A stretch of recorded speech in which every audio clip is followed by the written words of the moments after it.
Immaginate di essere eletti re, ma di non possedere nulla. I vostri vassalli sono più ricchi di voi.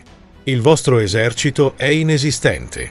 E l'ultimo erede della dinastia più potente d'Europa, un uomo con il sangue di Carlo Magno nelle vene, sta marciando contro di voi con un solo obiettivo: strapparvi la corona e la testa. Hanno detto che Ugo Capeto era un fantoccio. Hanno detto che il suo regno sarebbe durato quanto un battito di ciglia. Si sbagliavano. Quella che doveva essere una breve parentesi divenne la genesi di un impero millenario. Benvenuti su Medioevo in guerra. L'anno è il 987 e la Francia è una polveriera. L'impero carolingio è ormai un ricordo sbiadito, frammentato in domini feudali indipendenti, dove la legge è dettata dalla spada dei signori della guerra.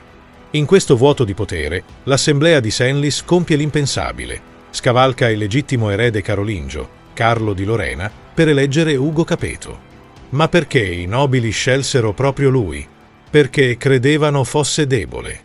Credevano di poterlo manovrare. In questo video non vi racconteremo la solita storia di un'incoronazione. Vi porteremo nel fango dell'assedio di Lannes, nelle stanze segrete del vescovo ad Alberone e sui campi di battaglia dove un re senza regno dovette combattere, tradire e resistere per trasformare un titolo vuoto nella monarchia più potente dell'Occidente.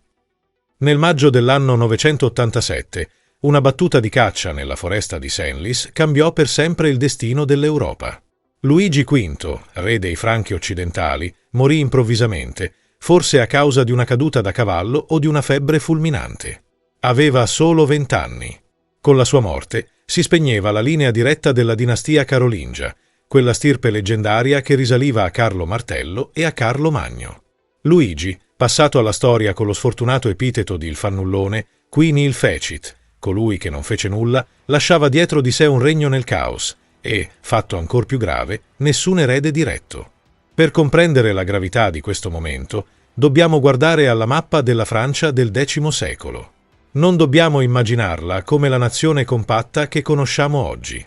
Il regno dei Franchi occidentali era un mosaico frammentato di territori semi-indipendenti. L'autorità reale era diventata poco più di una finzione giuridica.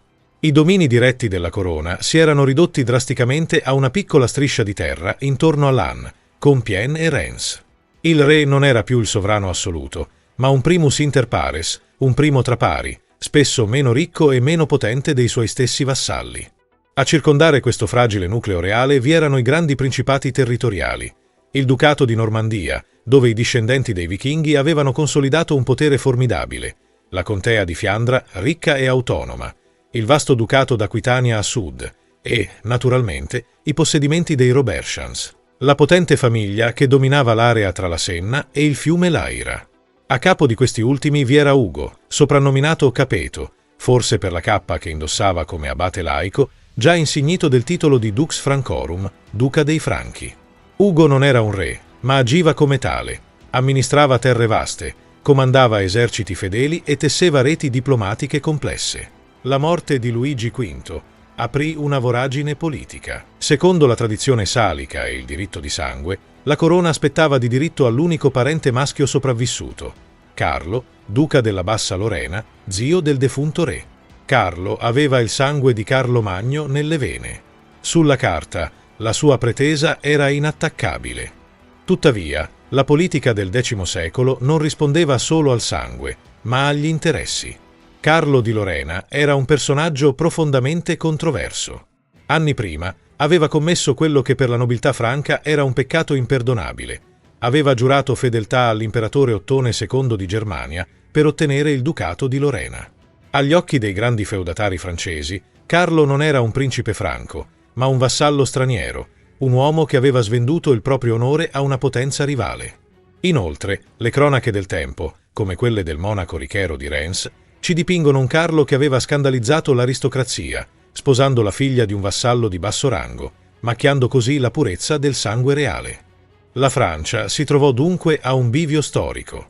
Da una parte, la legittimità dinastica rappresentata da un uomo sospettato di tradimento e disprezzato dai pari, dall'altra, la realtà del potere fattuale, detenuto dai grandi signori della guerra che non avevano alcuna intenzione di sottomettersi a un re forte o a un agente dell'impero germanico. Il trono era vuoto e l'aria si riempiva dell'odore della guerra civile. Con il regno sospeso nel vuoto, la figura chiave per risolvere la crisi non fu un guerriero, ma un uomo di chiesa, Adalberone, arcivescovo di Reims. Adalberone non era solo un leader spirituale, era il cancelliere del regno, un politico scaltro e un fine diplomatico. Sebbene avesse servito i Carolingi, capiva che la stabilità della Francia dipendeva dalla scelta di un re forte, capace di difendere lo Stato contro le minacce interne ed esterne. E quel re, ai suoi occhi, non poteva essere Carlo di Lorena. Nel giugno del 987, Adalberone convocò i grandi del regno a Senlis. L'atmosfera era tesa. Molti nobili erano ancora legati sentimentalmente alla vecchia dinastia, temendo che l'abbandono del principio ereditario avrebbe scatenato l'anarchia. Fu qui che Adalberone pronunciò uno dei discorsi più celebri della storia medievale, riportatoci dallo storico Richero di Reims, suo discepolo. L'arcivescovo si rivolse all'assemblea smontando sistematicamente la pretesa di Carlo. Egli affermò: «Il trono non si acquisisce per diritto ereditario. Nessuno deve essere messo a capo del regno se non colui che si distingue non solo per la nobiltà del corpo, ma anche per la saggezza dello spirito». Con una retorica tagliente, Adalberone dipinse Carlo di Lorena come un uomo indegno, un vassallo che aveva perso la sua dignità servendo un re straniero, un uomo che aveva sposato una donna inferiore al suo rango e soprattutto un uomo privo di onore. «Come può regnare», chiese Adalberone, «chi non ha onore e fede?» Poi indicò l'alternativa. Indicò Ugo Capeto. Lo descrisse non come un usurpatore, ma come il difensore naturale dello Stato. «Scegliete il duca», esortò. «Egli è il più illustre per le sue azioni, per la sua nobiltà e per le sue forze militari. In lui troverete un difensore, non solo dello Stato, ma anche dei vostri interessi privati». Questa fu la mossa vincente. Adalberone non stava offrendo solo un re, stava offrendo un patto. Ugo era potente, sì, ma era uno di loro. Era un feudatario tra i feudatari. Eleggerlo significava per i nobili mettere sul trono qualcuno che comprendeva le logiche del potere feudale, qualcuno con cui si poteva negoziare. Le argomentazioni di Adalberone fecero breccia. L'assemblea acclamò Ugo Capeto come re dei Franchi. Il 3 luglio 987, nella cattedrale di Noyon, Ugo fu unto e incoronato. In quel momento, pochi potevano immaginare la portata dell'evento. Non era solo un cambio di re, era la fine di un'era e l'inizio di un'altra. I Carolingi erano stati deposti non con la spada, ma con un voto. Tuttavia, un'elezione non garantisce il potere. Carlo di Lorena, lontano da Senlis, non aveva intenzione di accettare il verdetto. Mentre l'olio santo si asciugava sulla fronte di Ugo, il pretendente escluso stava già radunando i suoi fedelissimi. La corona era sulla testa di Ugo, ma per tenerla avrebbe dovuto combattere.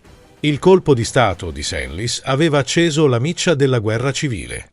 Se l'assemblea di Senlis era stata un trionfo della diplomazia, i mesi successivi furono un disastro militare. Carlo di Lorena non era il fantoccio incompetente che Adalberone aveva dipinto. Era un guerriero capace, determinato e, soprattutto, legittimato dal sangue. Mentre Ugo consolidava la sua corte, Carlo radunò un esercito di fedelissimi e lanciò un attacco fulmineo al cuore stesso del dominio regio. Il suo obiettivo era Lan. Questa città non era una semplice piazzaforte. Arroccata su una collina che domina la pianura, la montagna incoronata era la capitale simbolica e strategica degli ultimi Carolingi. Nel maggio del 988, con un'azione a sorpresa che colse Ugo completamente impreparato, Carlo espugnò Lan. Fu un colpo devastante. In un sol colpo, il pretendente carolingio aveva preso il controllo della roccaforte più importante del nord e aveva catturato la regina vedova Emma e il vescovo della città, Ascelino. La reazione di Ugo Capeto rivelò immediatamente i limiti del suo potere. Il re radunò le sue truppe e marciò per assediare la città, ma si trovò di fronte a mura inespugnabili e a una guarnigione pronta a morire per il vero re. L'assedio si trascinò penosamente. Le cronache ci raccontano di un Ugo costretto a devastare le campagne circostanti nel tentativo di affamare il nemico, una tattica che alienava la popolazione e dimostrava la sua impotenza nel proteggere le sue stesse terre. Per 2 volte Ugo tentò di riprendere Lan con la forza e per 2 volte fallì. La sua autorità stava sgretolandosi. I grandi vassalli, che lo avevano eletto pochi mesi prima, iniziarono a guardare con interesse al successo di Carlo. Se il nuovo re non riusciva nemmeno a controllare la propria capitale, che valore aveva la sua corona? Disperato e umiliato sul campo di battaglia, Ugo fu costretto a cercare aiuto fuori dai confini del regno. Scrisse lettere accorate all'imperatrice Teofano, reggente del Sacro Romano Impero per il giovane Ottone III. In queste missive, che ci sono giunte, leggiamo non l'arroganza di un monarca, ma l'ansia di un uomo con le spalle al muro. Ugo offrì tutto ciò che poteva in cambio di supporto militare, arrivando persino a suggerire un incontro sul confine per sottomettersi alle decisioni imperiali. Ma l'aiuto imperiale non arrivò mai in tempo utile. Alla fine del 988 la situazione era in stallo, ma pendeva pericolosamente a favore di Carlo. Il Carolingio controllava l'An e aveva il supporto di una parte del clero. Ugo Capeto, il re eletto, sembrava destinato a diventare una nota a piè di pagina nella storia, un usurpatore fallito schiacciato dal peso di una corona troppo grande per lui. La forza delle armi aveva fallito. Per vincere, Ugo avrebbe dovuto ricorrere a un'arma molto più oscura, il tradimento. Siamo nel 991. La guerra civile si trascina da 3 anni. Ugo Capeto, bloccato in uno stallo militare, capisce che non potrà mai prendere l'An con la forza bruta. Le mura sono troppo spesse e la posizione di Carlo troppo salda. Ma ogni fortezza ha un punto debole, e quello di Lan non era nelle sue pietre, ma negli uomini al suo interno. Il protagonista di questa svolta oscura è Adalberone di Lan, conosciuto anche come Ascelino. Era il vescovo della città, inizialmente catturato da Carlo quando questi aveva preso Lan. Ascelino era un uomo di un'ambiguità morale sconcertante, persino per gli standard spietati del X secolo. Prigioniero di lusso di Carlo, iniziò a tessere una tela di inganni degna di una tragedia shakespeariana. Ascelino finse di cambiare bandiera. Convinse Carlo di Lorena di aver accettato il suo dominio, arrivando a giurargli fedeltà eterna.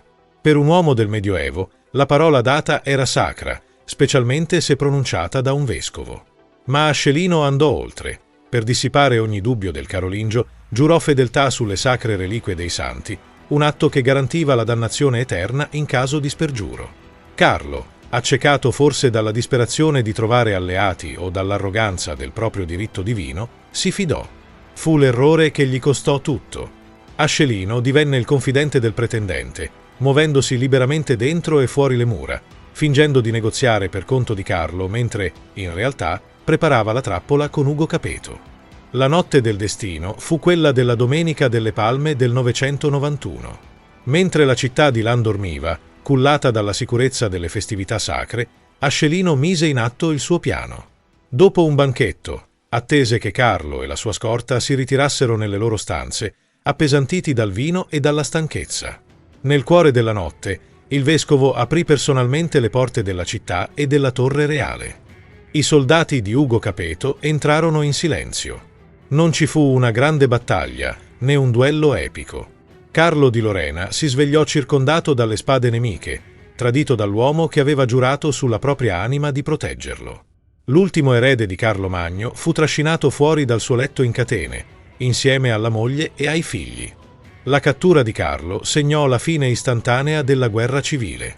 Il pretendente fu condotto prigioniero a Orléans, dove sarebbe morto in cattività pochi anni dopo, dimenticato dal mondo. Ugo Capeto aveva vinto, ma la vittoria lasciava un retrogusto amaro. Il fondatore della nuova dinastia non aveva trionfato come un eroe cavalleresco, ma grazie allo spergiuro di un vescovo traditore. Eppure, nella spietata logica della storia, il risultato era l'unica cosa che contava. I Carolingi erano finiti. La Francia apparteneva ora ai Capetingi. Con Carlo di Lorena in catene, Ugo Capeto era finalmente il padrone indiscusso del regno. Ma Ugo era un uomo prudente, segnato dall'instabilità del suo tempo. Sapeva perfettamente che ciò che l'assemblea dei nobili aveva dato, l'assemblea poteva togliere. La monarchia era diventata elettiva. Alla sua morte, i grandi feudatari avrebbero potuto scegliere chiunque altro, gettando nuovamente la sua famiglia nell'ombra. Ugo doveva trovare un modo per blindare la successione. E lo trovò non con la forza, ma con un astuto pretesto burocratico.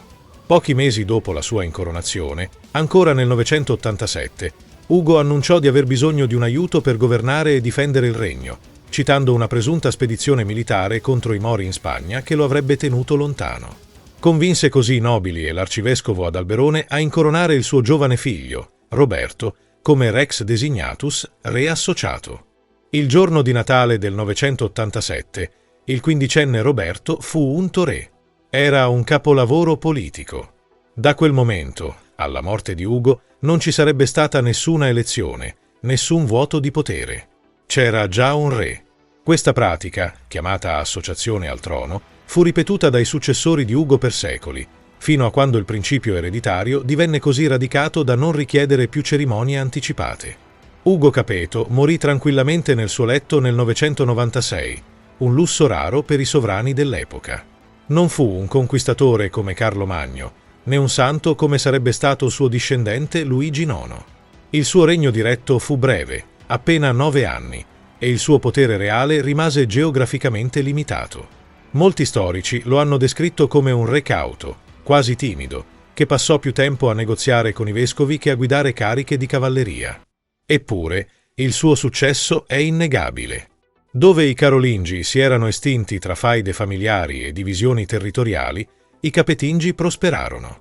Ugo lasciò al figlio un regno pacificato e un principio di successione chiaro. Quella che era nata come una soluzione temporanea a una crisi politica divenne la dinastia più longeva d'Europa. I suoi discendenti diretti avrebbero regnato sulla Francia in linea maschile, ininterrotta per più di 300 anni, e attraverso i rami cadetti dei Valois e dei Borbone, il sangue di Ugo Capeto avrebbe occupato il trono fino alla Rivoluzione francese. La storia ama i guerrieri e i martiri, ma fu la pazienza, l'astuzia politica e la capacità di sopravvivere di Ugo a plasmare il destino della Francia. Il re solo di nome aveva fondato una nazione. Siamo giunti al termine di questo capitolo fondamentale della storia europea. Se questa narrazione tra intrighi, tradimenti e battaglie vi ha appassionato, dimostrate il vostro supporto lasciando un mi piace e iscrivendovi al canale Medioevo in Guerra. Non dimenticate di attivare la campanella. È l'unico modo per essere avvisati non appena scenderemo di nuovo in campo per raccontare un'altra grande storia. E voi, da che parte state? Ugo Capeto fu un salvatore che diede stabilità alla Francia, o un usurpatore che rubò il trono con l'inganno ai legittimi eredi? Fatemi sapere la vostra opinione nei commenti qui sotto. Leggo e rispondo a tutti. Grazie per la visione e ci vediamo alla prossima guerra.